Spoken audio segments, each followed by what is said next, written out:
Queridos amigos, então veja, o que é que a gente tem para concatenar aqui o raciocínio com você? Somente para que você pegue a lógica, tá? Também dos atos, como é que estão correlacionando com a recuperação judicial e a execução fiscal.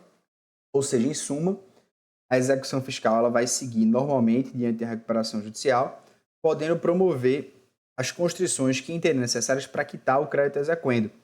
Contudo, essas constrições elas têm que ser comunicadas ao juiz da recuperação judicial para que ele possa substituir esse bem de capital essencial para a manutenção da empresa devedora. Então, o que é que você tem que atentar? Primeiro, o juiz da recuperação judicial ele não pode impedir uma constrição pelo juiz da execução fiscal. O que ele pode é alterar o objeto sobre o que recai. Se for um bem de capital essencial, você troque. E aí, cuidado para você não confundir o artigo 6º, parágrafo 7º da Lei de Falência, ele fala que o juiz da recuperação pode suspender a constrição. Aqui ele não suspende a constrição determinada pelo juiz, ele só apenas altera o objeto. Né? Então ele só vai falar, olha, eu vou trocar, tome esse outro bem em garantia. Agora, caso só reste bens de capital, né? Se você só tiver esses bens essenciais, não sobre outros bens, o STJ tem entendido que a execução fiscal ela pode ser suspensa por um ano por aplicação analógica da suspensão, quando você não tem aqueles bens pioráveis, né, da prescrição intercorrente lá do artigo 40 da Lei de Execução Fiscal. Professor, eu não entendi. Eu vou aprofundar isso aqui quando a gente for ver, de certo modo, o tema da execução fiscal. Agora, feito a penhora, o juiz da execução fiscal ele não pode vender, ele não pode levantar a quantia antes dele comunicar ao juiz da recuperação, porque é o juiz da recuperação que vai ver se ele pode alterar esse objeto. É o que a gente fala dessa cooperação lá do artigo 69 do Código de Processo Civil. E aí o juiz da recuperação judicial, quando ele toma ciência da Constituição, ele pode fazer uma proposta alternativa para satisfazer o crédito, tá? Em procedimento de cooperação recíproca. É bom e é interessante dizer para vocês que bem de capital é aquele, né, que integra a atividade da empresa e viabiliza, portanto, a atuação da empresa, né?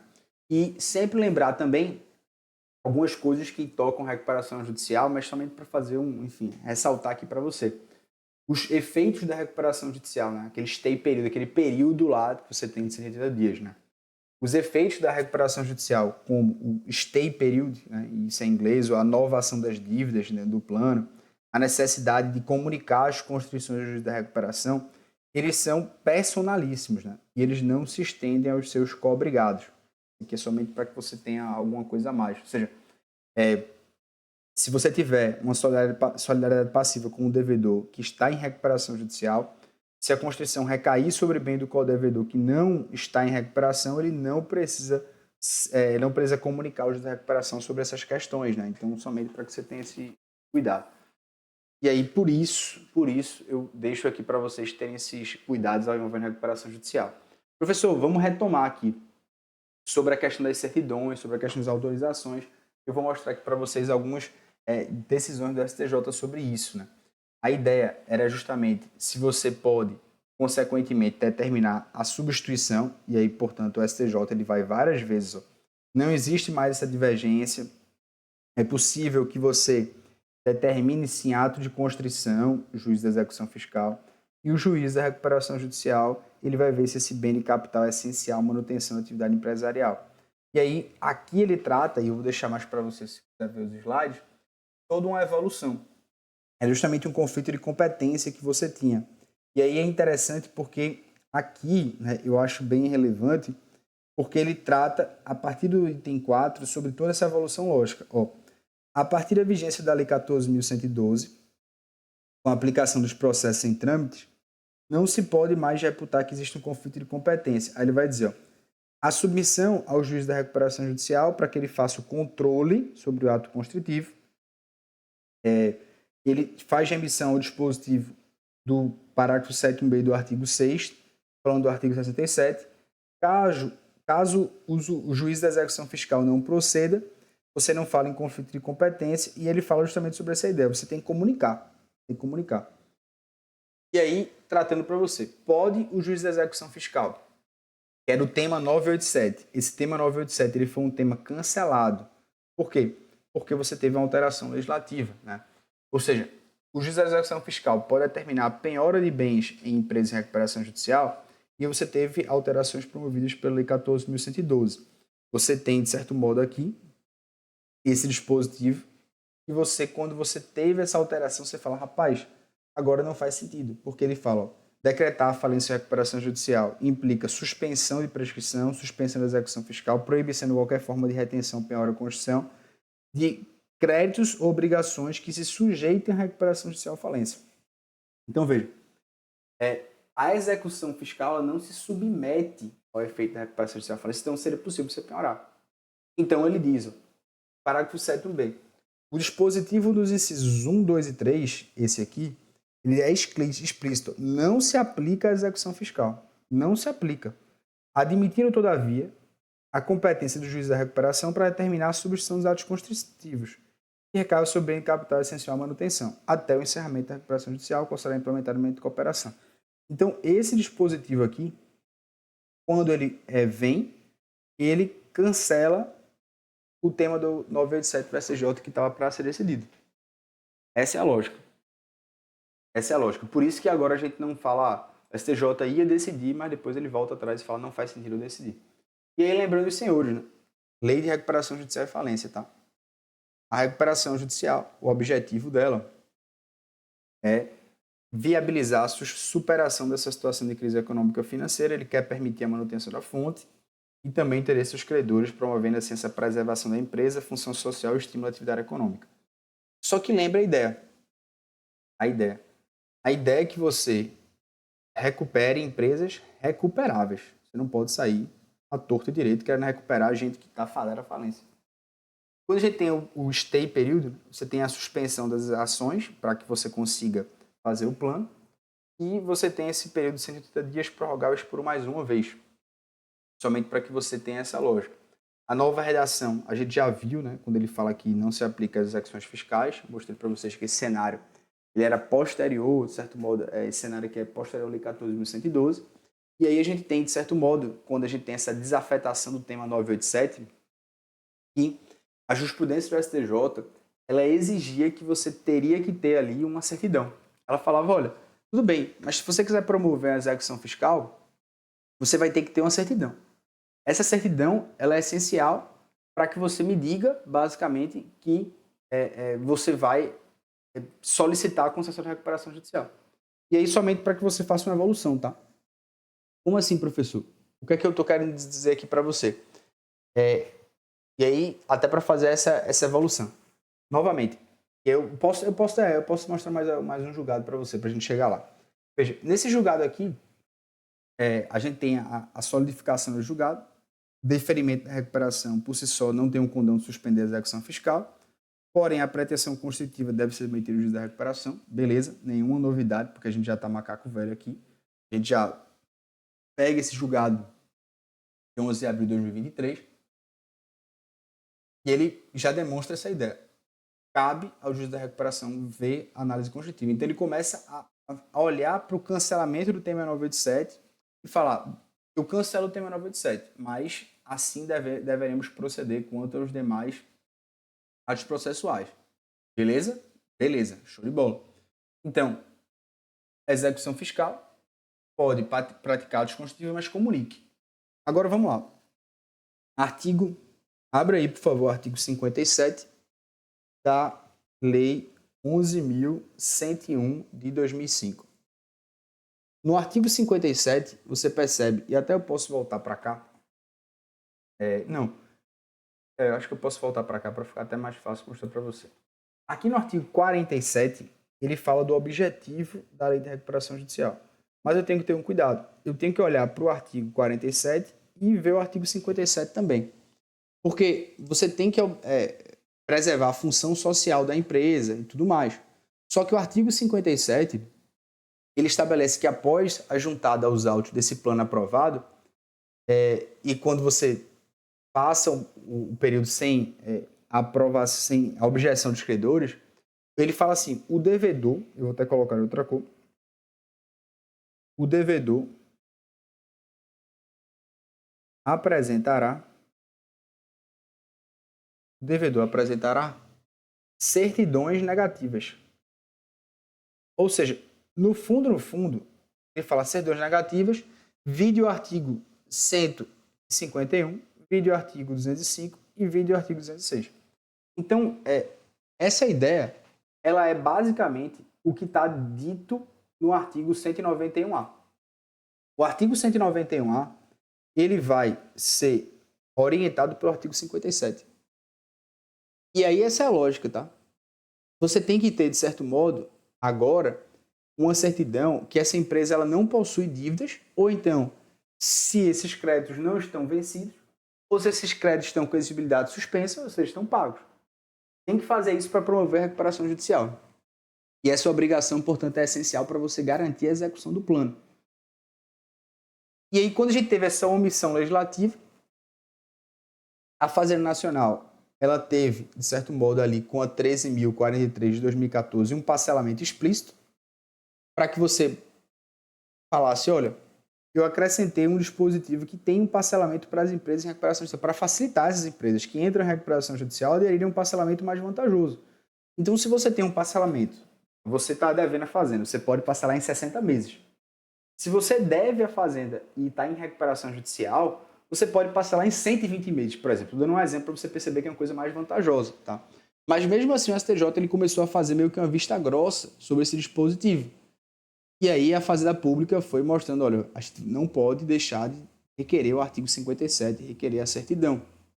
Até nesse sentido, né, a Fazenda Pública depois foi demonstrar vários parcelamentos específicos que existem e aí você tem várias medidas para as empresas que estão em recuperação judicial. Professor, quais são as medidas para as empresas que têm recuperação judicial? Só para que você saiba. Primeiro, tá? Entrou em recuperação judicial. Você tem, primeiro, o parcelamento. Então, a empresa entrou em recuperação judicial. Para que você exija, de certo modo, o artigo 57, a validade da lei de recuperação judicial e falência, você tem que ela pode aderir a um parcelamento mais vantajoso que tem previsão no artigo 10, inciso A, 10A, inciso 5º, melhor dizendo, da lei 10.522 de 2002, em que ela pode fazer parcelamentos de até 120 meses. Você tem a possibilidade de ela fazer parcelamento com abatimento, parcelamento com abatimento. Como assim? Você tem, né, nesse mesmo artigo 10A, só que a diferença lá no inciso 6, você utilizar a CSLL, né, para abater, você tem o parcelamento de tributos não parceláveis para demais pessoas jurídicas. Então você tem outra, no mesmo dispositivo, artigo 10, só que B, dessa lei 10.522 de 2002, estou falando só no cenário da União. Você tem ainda as possibilidades de ter transações específicas,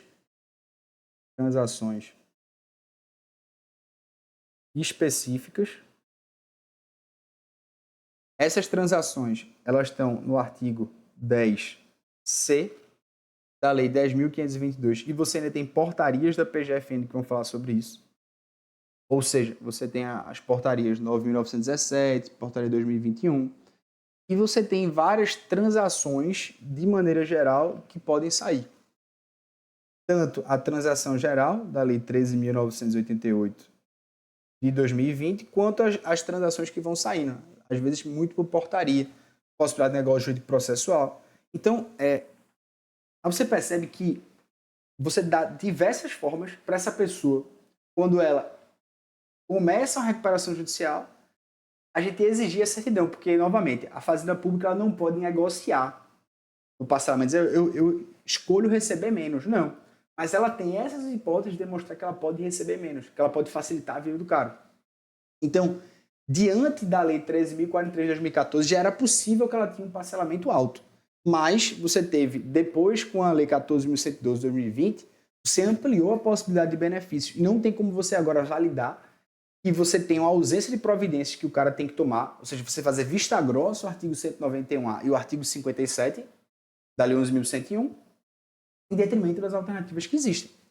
Então, já chegou a ponto, tá, meus amigos, e até vou citar esse caso interessante, porque chegou um ponto do STJ, e até eu vou fazer menção a esse caso, o STJ, ele fazer vista grossa, vamos dizer assim, ao artigo 191A do CTN, e esse mesmo dispositivo, artigo 57 da Lei de Recuperação Judicial e Falência, e chegar uma reclamação no STF, que foi a reclamação 43169, julgada pelo ministro Luiz Fux, em que essa reclamação dizia o seguinte: olha, para você homologar uma recuperação judicial, você precisa dessa certidão de regularidade fiscal, tá?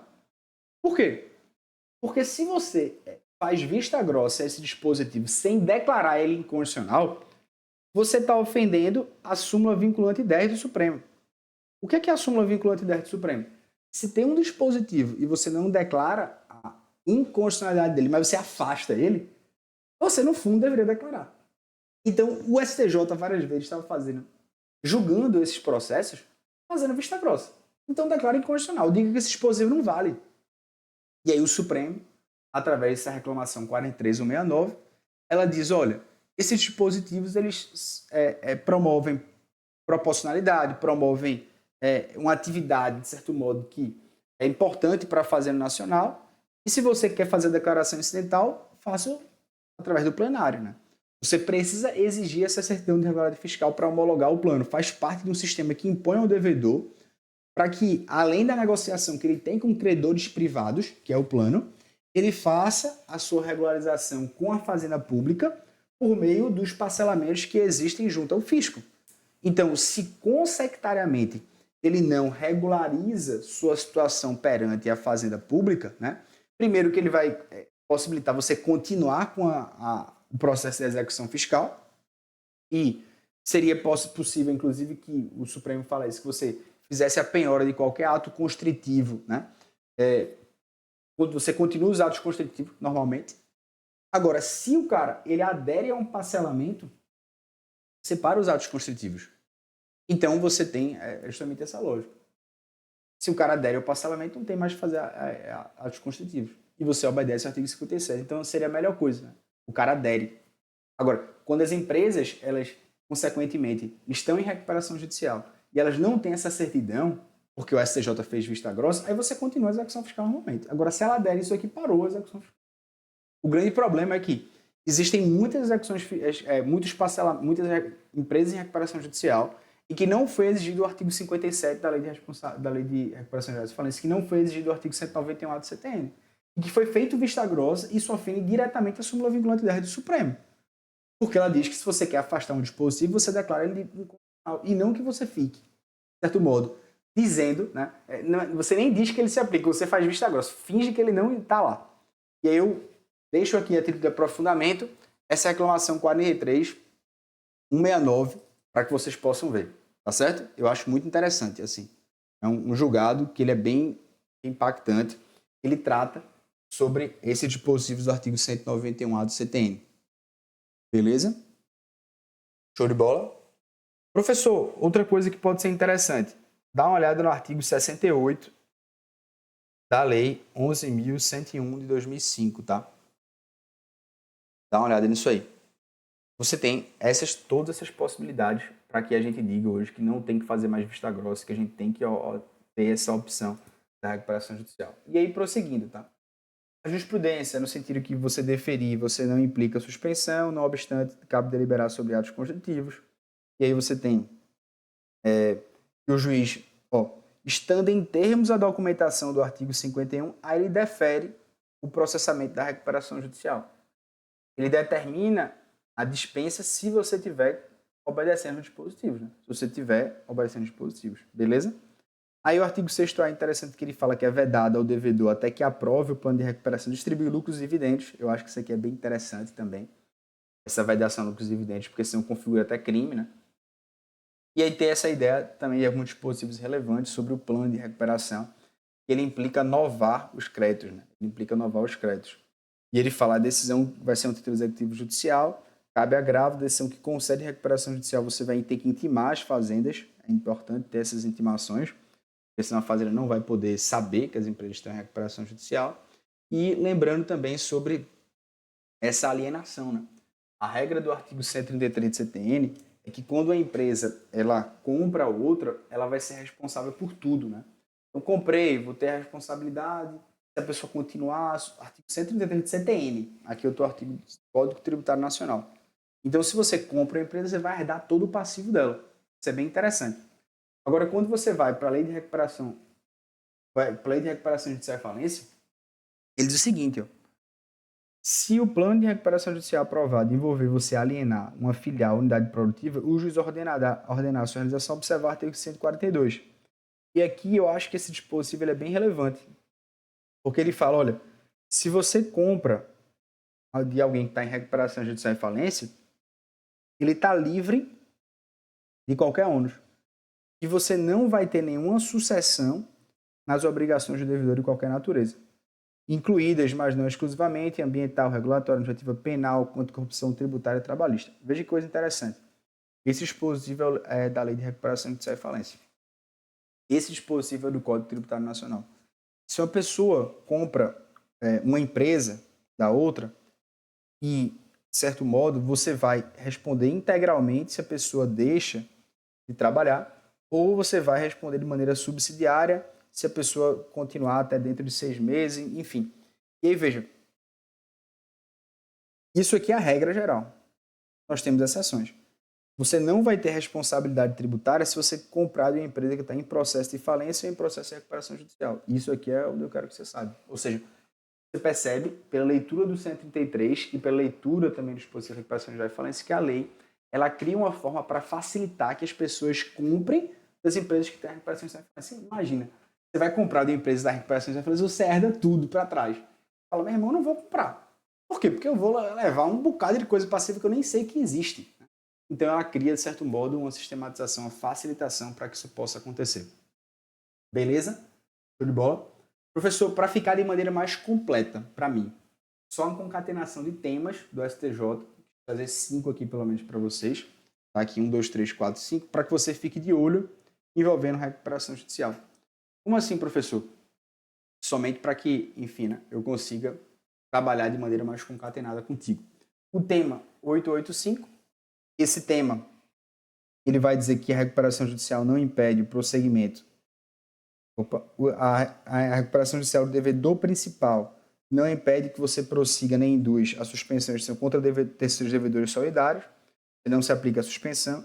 A questão do recurso, o tema 1051, que ele fala que considera existir o crédito, ele fala que você tem que olhar para o fato gerador. Esse aqui é o que mais orienta o direito tributário, propriamente dito. Então, para você ver se você vai submeter a recuperação judicial, para que você saiba se existe crédito, você vai olhar para a data que ocorre o fato gerador.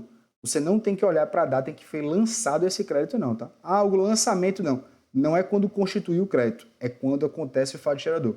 Tem um dispositivo da recuperação judicial e falência que fala, olha, os créditos até então existentes submeterão à recuperação. Então, a empresa de recuperação hoje.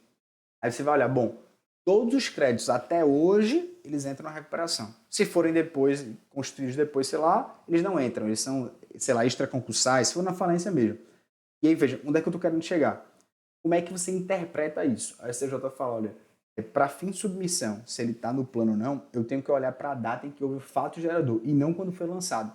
Porque a gente sabe que o fato gerador é muito atrás. O cara lança depois, né? Eu saio com o carro da concessionária, né? Estou com ele e tal, mas nunca chegou o boleto, nunca foi lançado. Mas desde que eu saio, desde que eu pratico o fato gerador, foi muito antes. Então esse tema 1051 ele é mais afeto ao direito tributário. Os outros temas, eles são temas mais relacionados à importância da recuperação judicial e falência e não tocam muito direito tributário, mas direito empresarial, mas eu acho interessante. Beleza? Dê uma olhada nesses temas, assim, se cair recuperação judicial, sempre cai direito empresarial, né? Quando tá, às vezes direito, tá dentro de direito civil e é danado, né? Mas, enfim, vai sempre mudando de edital para edital, mas chama aqui a sua atenção de assuntos que são importantes. Beleza? Vamos lá? Simbora. Não durma não, viu? Tô com você aqui. Tô vendo você aí, viu? Tô vendo você. Vamos lá.